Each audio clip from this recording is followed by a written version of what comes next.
My name is Isaac Louie. I'm a co-facilitator here in the Youth Ending Violence program with Battered Women's Support Services. I'm Nat Shivji. I'm one of the co-facilitators for the Youth Ending Violence program.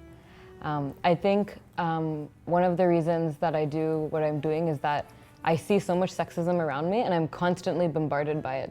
I've never been in a moment where I wasn't bombarded by it. And I think a lot of that is controlled by men working for corporations who then also control the media that we see.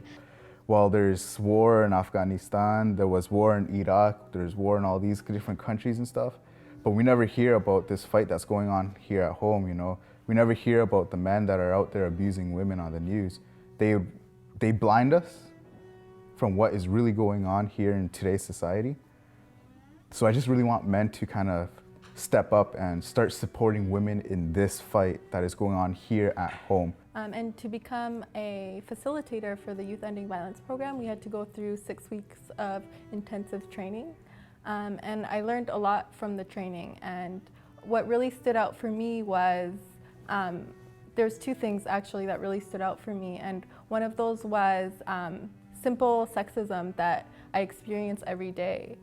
Things like street harassment, which I never really thought about because I was always ignoring it. When I would walk down the street and guys would make sexist comments, I would ignore it. And I am doing this work with Battered Women's Support Services because I feel a great sense of responsibility to contribute to the work of ending violence against girls and women. And I feel an even greater sense of responsibility to own my role and to use my privilege and my capacity as a man to put an end and raise awareness around this crucial social issue. Having students come back to you afterwards and say, hey, actually, you know what, I really enjoyed the workshop and I, didn't know this, like this was an abuse, because we talk about like not physical, we talk about emotional, spiritual, financial, economical abuse, and majority of them weren't really aware that that's considered or identified as abuse. So it was really good to be able to talk about that with them and for them to have that open space where they can emotionally express themselves because they've always been oppressed by that. And so I think it's a really good outcome. And something I often bring up in the workshops that we do is examples of ads that maybe I know that they've seen. So for example, I know that there was a Dolce & Gabbana ad where a woman was barely naked on the ground and there were 5 men standing around her, muscular white men, blonde hair, whatever. And they were standing around her and it looked like she had just been gang raped, and it wasn't even, it was just taken so lightly. Nobody even said a word about it. 1 in 7 girls in high school has been assaulted in a dating relationship. So that's quite a high number, and we know that it's happening. And I'd also like to mention that these are only the reported cases. So often, a lot of young girls, because there's a lot of shame and embarrassment, they might not report it to the police. So the number might be a lot higher, it just doesn't get reported.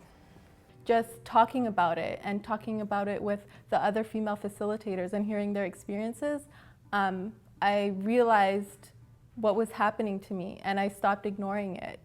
And part of that is understanding how to be an empowered bystander. And when we do workshops, we talk about that. And I think if I hadn't done the training, I wouldn't be able to go to workshops and tell youth how to be an empowered bystander when I wasn't doing it myself. And the thing about this fight is that it isn't just one that's being placed here at home, it's all around the world. So I feel that in order to help other people, we first have to help ourselves grow. As a man in this work, I'm looking to dismantle the systems that ultimately support this violence against girls and women, in that, we talk about the missing women's inquiry and we think about, the men that are in the justice system, judges, police officers that really witnessed violence against girls and women and are in a position to really stop that, as well as, the men committing the violence themselves. I think there's always that choice and opportunity to do that. On some level, and we live in a culture that ultimately supports that violence because us men benefit. And my name is Rona, and we're here today to talk about teen dating violence, so violence that happens in teen dating relationships. So a question that often comes up when we're doing workshop is, why do women appear to accept the abuse and why don't they just leave the abusive relationship? So, you know, if your boyfriend's hitting you, just leave. And it's difficult, especially when you're in a teen dating relationship and you know, you love your boyfriend. You want the violence to end, you want the abuse to end, but you don't want the relationship to end. And as young girls, you know, we're taught to be caring. We're taught to, you know, make the relationship work. There's a lot of pressure on the girl to change her boyfriend, you know. He's abusive, but maybe I can change him. And we're taught this from a young age. And so it's easy for other people on the outside to say, you know, why doesn't she just leave? But it's not that easy. And we need to realize that it's really hard to leave an abusive relationship. And we need to be more understanding. And it's important not to be judgmental. I believe it's important as a man to own my role in ending violence against girls and women, in that it's us men predominantly that are responsible for this violence, often as a result from patterns that span generations. And I think it's important to acknowledge that, because it's kind of taboo in our society to really open up the conversation around this. It's not cool to be a perpetrator of sexualized violence. We all know that, yet it still happens, even in our own circles, even in social justice activist circles, even the people doing anti-violence work. And I think that's so important, because really we're talking about ending the violence, not about looking good. Youth, we're very open to a lot of things. We don't have a clear ideology, or we don't have clear positions. We're still very much open to changing our position and changing our ideologies. I definitely seen that in me. I had very conservative values when I was younger. Now I have very, very liberal and progressive values, if you put it that way.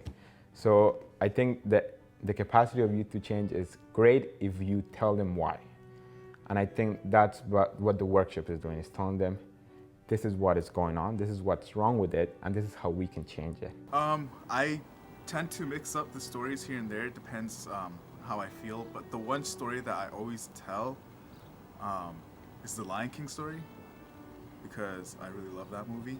But also I think it's good for the youth to know that even as an adult, especially as an adult male, it's okay to cry. So when they see me being older and telling them, oh, I cried in the movie theater, you know, it's good when they laugh, because it shows that they're really listening.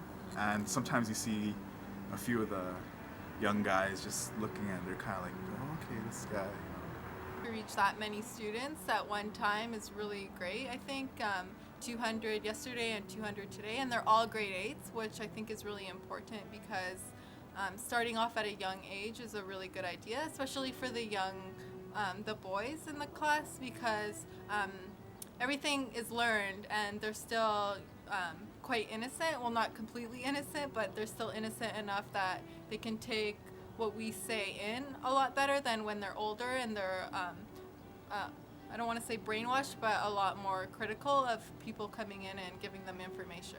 And I've been in a workshop where there was a lot of disclosures in this particular one workshop, and it was a space for them to really share and like talk about their experiences, because they never had that before.